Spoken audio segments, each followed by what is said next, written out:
Ahkam en bref. Le jeûne.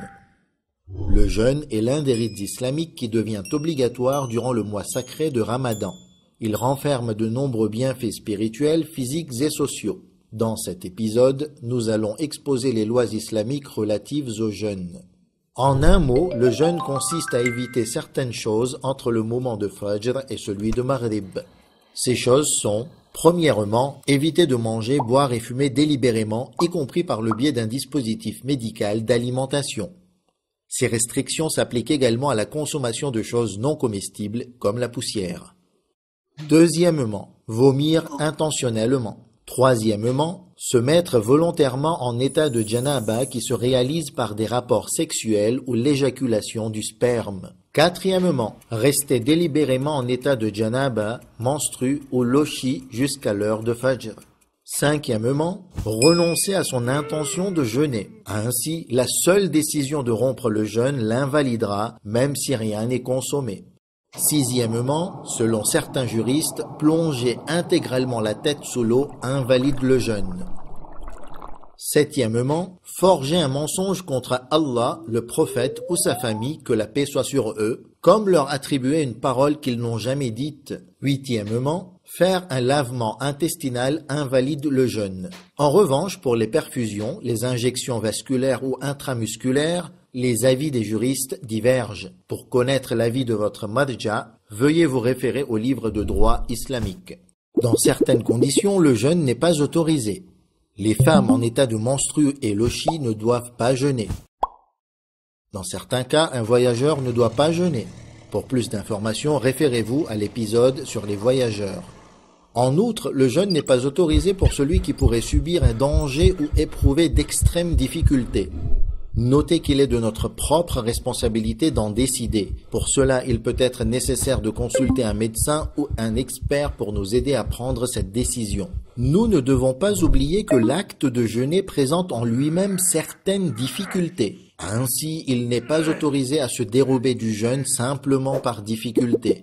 Nos juristes ont mentionné certaines personnes dispensées de jeûner à cause de leurs conditions particulières, comme les personnes âgées qui ne peuvent pas jeûner, les femmes enceintes ou les nourrices sans alternative dont le jeûne pourrait dangereusement nuire à leur bébé. Parfait. Alors qu'en est-il de ceux qui n'ont pas jeûné durant le mois de Ramadan? Il y a 3 catégories en fonction du motif pour lequel ils n'ont pas jeûné.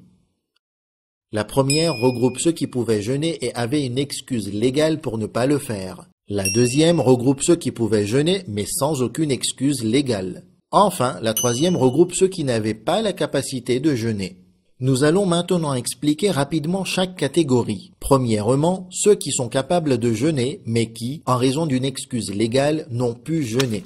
Par exemple, une personne malade, un voyageur ou une femme en état de haïd. Les personnes de cette catégorie doivent rattraper le jeûne plus tard. Et si elles le reportent jusqu'à l'arrivée du Ramadan suivant, en plus de rattraper le jeûne, elles doivent donner le fidya aux pauvres. Le fidya représente environ 750 grammes d'aliments de base, comme du blé ou du pain, pour chaque jour de jeûne manqué. Deuxièmement, celui qui n'a pas jeûné, délibérément et sans excuse légale, doit rattraper le jeûne, mais aussi payer le kaffara pour ce jeûne manqué. Le kaffara consiste à jeûner pendant 2 mois consécutifs, ou nourrir 60 pauvres pour chaque jeûne manqué.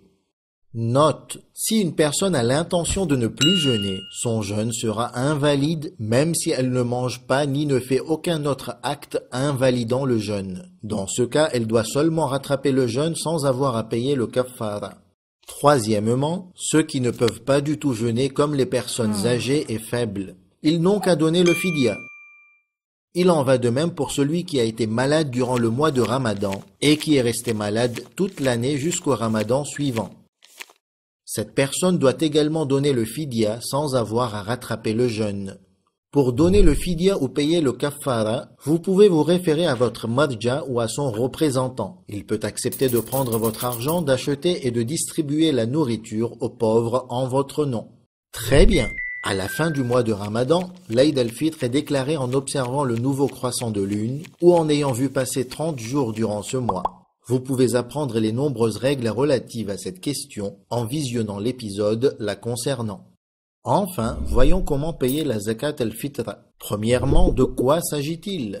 La zakat al-fitra est une contribution fixe, obligatoire sur toute personne, enfant ou adulte, croyante ou non croyante, et même non musulmane, qui doit être payée pour l'Aïd al-Fitr. Combien représente-t-elle? 3 kilos d'une denrée alimentaire courante ou son équivalent en argent. Qui doit payer? C'est au chef de famille de la payer s'il n'est pas pauvre. Il doit payer en son propre nom ainsi qu'au nom de tous ceux qui sont à sa charge à la tombée de la nuit de l'Aïd el-Fitr.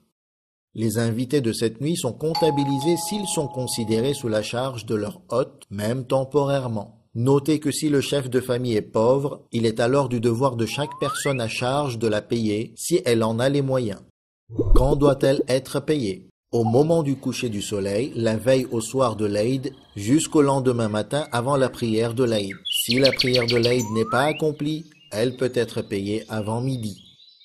À qui doit-elle être payée? La zakat al-fitra doit être payée aux pauvres parmi les croyants, et si on n'en trouve pas, alors elle peut être payée à tout musulman pauvre, sauf aux nasibi. Elle peut être également remise aux représentants du madja, afin qu'ils la distribuent conformément à la loi. Taqabbal Allah.